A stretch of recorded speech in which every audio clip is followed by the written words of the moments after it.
Welcome viewers. दिसंबर आ चुका है, बहुत शायराना महीना है, सर्दियों का आगाज़ है, सर्दियाँ शुरू हो चुकी हैं और सर्दियों के मौसम में जो सबसे अहम जो सवाल होता है वो किसी भी गार्डनर के लिए वो ये होता है कि इस मौसम में पौधों की देखभाल और केयर कैसे की जाए।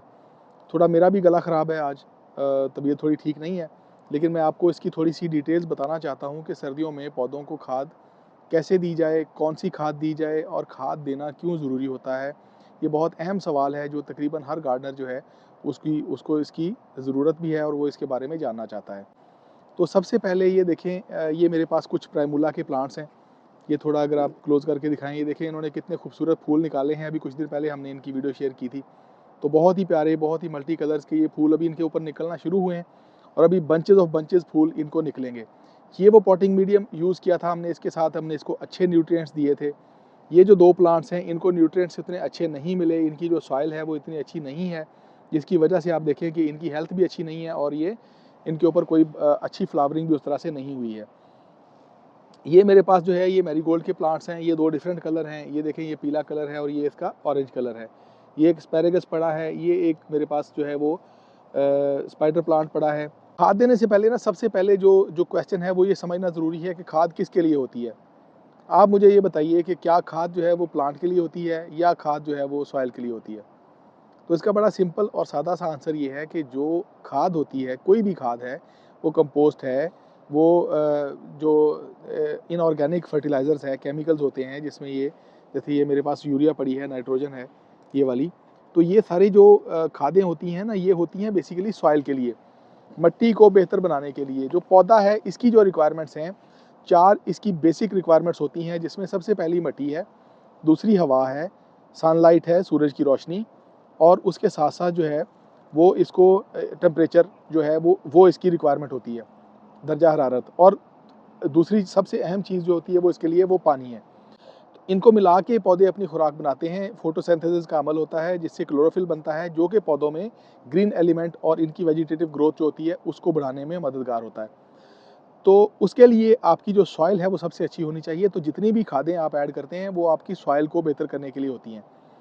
तो सर्दियों का जो मौसम है इसमें आम तौर पे जो हमारे इंडोर प्लांट्स होते हैं वो वाले, जो हमारे वो हर वो प्लांट जिसके ऊपर कोई फ्रूट नहीं है, जिसके ऊपर कोई फ्लावर नहीं है, वो सारे प्लांट्स जो हैं उनको खाद की कोई ज़रूरत नहीं होती। जो भी मिसगाइड करते हैं, कुछ लोग कहते हैं कि जी आप सारे पौधों को इसमें खाद डालें, बहुत ज़्यादा खाद डालें ताकि वो स्टोर कर लें एनर्जी और जैसे मौसम आए तो उसमें वो बहुत अच्छी ग्रोथ ले लें, तो उसकी ज़रूरत नहीं है। सबसे इंपॉर्टेंट चीज़ ये होती है कि पौधे की जो हेल्थ है, आपकी नज़र उसके ऊपर होनी चाहिए। जितने भी फ्लावर वाले फ्लावरिंग प्लांट्स हैं, जितने भी ट्रीज़ हैं, जो ख़ास तौर पे जो फ्रूटिंग ट्रीज़ हैं जिसमें सिट्रस की पूरी फैमिली है, किनू है, उसमें उसमें ग्रेप फ्रूट है, उसमें लीमू है, सबसे ज़्यादा जो तकरीबन हर घर में पाया जाता है पौधा। इस तरह जितने भी ये प्लांट्स हैं, माल्टा है, इन सब को, गुआवा, अमरूद जिसे हम कहते हैं, अमरूद को, और इससे रिलेटेड जितने भी और आपके पास फ्रूटिंग प्लांट्स हैं जिनमें फल आता है, उन सब प्लांट्स को आप खाद डाल सकते हैं। अच्छी कंपोस्ट मिक्स करें और आप उनको डालें। ये कंपोस्ट जो है, ये आपको पता है कि मैं ये वाली कंपोस्ट डालता हूँ। अब इसमें प्रॉब्लम क्या होता है, आम गोबर की जो खाद मार्केट में मिलती है उसका प्रॉब्लम ये होता है कि वो अच्छी डिकम्पोज़ नहीं हुई होती। बहुत सारे गार्डनर जो है वो अपना गार्डन इस चीज़ से तबाह कर बैठते हैं कि उसमें वो वेल डिकम्पोज़्ड खाद ना डालने की वजह से वहाँ पे दीमक आ जाती है और दीमक फिर एक दफ़ा गार्डन में आ जाए तो दोबारा बाहर नहीं निकलती। खिड़कियाँ और आपके घर का फर्नीचर और सारी चीज़ें ख़राब करती है। तो इसके लिए जो है ना, वो हमेशा जब भी आप यूज़ करें तो बहुत अच्छी बनी हुई और वेल डिकम्पोज़ जो कंपोस्ट होती है उसी को आप ऐड करें। अच्छा, इसके साथ-साथ जो है, जैसे अभी ये हमारा प्राइमूला है, तो इसको हम अभी इसके ऊपर जो फ्लावर्स आ रहे हैं, आप देखें ये बंचेज़ ऑफ बंचेज़ फ्लावर्स जो हैं, ये इसके छोटे-छोटे फूल खिल चुके हैं और नीचे से ये इसके जो इसके बड्स बन रहे हैं। अब इन्होंने बहुत सारे फूल जो हैं एक साथ इन्होंने निकालने हैं। मेरे पास लिक्विड फर्टिलाइज़र है। ये मैंने आपको पहले भी एक दफ़ा दिखाई थी, इंट्रोड्यूस करवाई थी। तो ये लिक्विड फर्टिलाइज़र जो है, ये मैंने पानी अपने पास रखा हुआ है। तो इसमें से मैंने थोड़ी-सी लिक्विड फर्टिलाइज़र जो है वो इस पानी में मैं ऐड करूँगा। पानी का ख्याल रखना जो है ना वो भी बहुत ज़रूरी होता है पौधों के लिए। तो ये देखें, ये थोड़ी-सी लिक्विड फर्टिलाइज़र मैंने इसमें ऐड की है और ये काफ़ी होती है, इतनी इतनी फर्टिलाइज़र। और ये मैं इनको पौधों को जो है ना वो मैं थोड़ी-थोड़ी इनको पौधों को डाल दूँगा इस तरह से, ये इस तरह। तो ये इतनी खाद जो है वो इनके लिए काफ़ी होती है। आप हफ़्ते 10 दिन के बाद इसको रिपीट कर सकते हैं।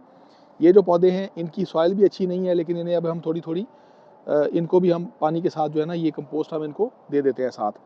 अच्छा, जो आपकी जो सीज़नल प्लांट्स आपने लगाने हैं, जो पनीरियाँ आप लगाना चाहते हैं, उनके जो बेड्स आपने बनाए हुए हैं, उन बेड्स को खाली करें और बेड्स को खाली करने के बाद आप उसमें अच्छी कंपोस्ट मिक्स करें और उसको हल करके उसको ओपन छोड़ दें, ताकि जब तक ये पनीरियाँ बड़ी होंगी, जैसे ये पिटोनिया की पनीरी है, ये पनीरियाँ बड़ी होंगी, आपने उसमें लगानी है, तो तब तक वो सॉइल जो है उसके अंदर अपने न्यूट्रिएंट्स रिलीज़ कर चुकी हो कंपोस्ट, और उसके बाद जब आप इनको पौधों को वहाँ पे लगाएंगे तो उनकी ग्रोथ जो है वो बहुत अच्छी और बहुत ज़बरदस्त ग्रोथ हो जाएगी। हर वो पौधा जिससे हमने इस सीज़न में प्रोडक्शन लेनी है, जिसमें हमारी सारी सब्जियाँ शामिल हैं, सारी वेजिटेबल्स, फ्रूटिंग प्लांट्स और जो फ्लावरिंग प्लांट्स हैं, इन सब को खाद की ज़रूरत होती है, कंपोस्ट की ज़रूरत होती है, और उसके साथ इनको एक जो सबसे अच्छी चीज़ की ज़रूरत होती है वो होती है गोडी। जैसे ये देखें, ये मेरे पास अभी एक मैरीगोल्ड का प्लांट है, तो इस प्लांट को जो है ना, ये देखें इसके अंदर जो है ना ये वीड उगे हुए हैं, तो ये वीड जो है इसके अंदर से मैं ये निकाल दूंगा। अभी इसका भी जो सीज़न है वो तकरीबन आप समझें, सीज़न तो नहीं कह सकते, लेकिन ये जो प्लांट है ना, ये अपना फ्लावर एक निकाल चुका है, उसके बाद ये नीचे 2-3 बर्ड्स हैं, उसके बाद ये प्लांट ख़त्म हो जाएगा।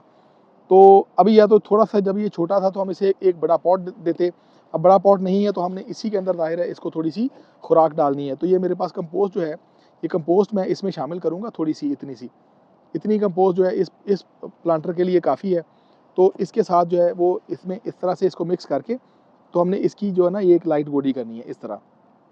ये देखें, ये ये पौधों के लिए बहुत ज़रूरी होती है। इससे ये होता है कि पौधों की जो जड़ें हैं उनको एयर मिलना शुरू हो जाती है, और ये जितने भी सीजनल प्लांट्स हैं जो सर्दियों में ग्रो करते हैं, ये एयर को का जो इनटेक है उसको बहुत ज़्यादा पसंद करती हैं इनकी जड़ें।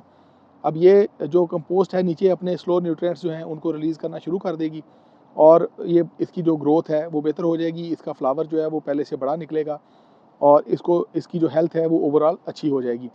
तो प्लांट की हेल्थ जो है ना सबसे पहले है, सॉइल की हेल्थ उससे पहले है। ये दोनों चीज़ें ठीक होंगी, अगर हमारे पास दुनिया की बेहतरीन खुराक भी हो और हमारी सेहत अच्छी ना हो, तो आप जानते हैं कि वो हमारे लिए टॉक्सिक हो जाएगी, जहरीली बन जाएगी। तो सबसे पहले सॉइल है, वो सॉइल आपकी अच्छी होनी चाहिए। जितने भी फर्टिलाइज़र्स हैं वो हम सॉइल के लिए यूज़ करते हैं, और उसके बाद जो है वो आपने प्लांट की हेल्थ जो है उसका आपने ख्याल रखना है। पानी उसको उतना कम से कम देना है जितने पानी की ज़रूरत होती है। तो सर्दियों में रीकैप कर देता हूँ मैं शॉर्ट वर्ड्स में, कि सर्दियों में सारे प्लांट्स को खाद की ज़रूरत बिल्कुल नहीं होती।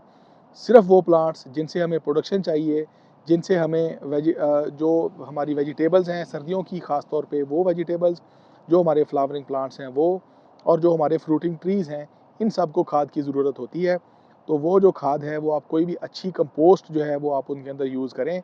जो नॉन ऑर्गेनिक फर्टिलाइज़र होती है, इनऑर्गेनिक फर्टिलाइज़र्स होती हैं, जिसमें यूरिया आ जाती है, जिसमें डीएपी आ जाती है। जो यूरिया है इसका टोटल रिलीजिंग टाइम जो है ना वो 13 डेज़ का होता है, तो 12 से 13 दिन में ये ख़त्म हो जाती है, इसका कोई फ़ायदा नहीं होता उसके बाद। इसी तरह जो डीएपी है वो तकरीबन 35 से 40 डेज़ के अंदर अपना असर जो है वो खो देती है। सिर्फ उतने दिन वो पौधों को न्यूट्रिएंट्स दे सकती है, उसके बाद नहीं दे सकती। इसी तरह एनपीके है, उसका भी जो टाइम है वो 30 से 35 दिन का होता है।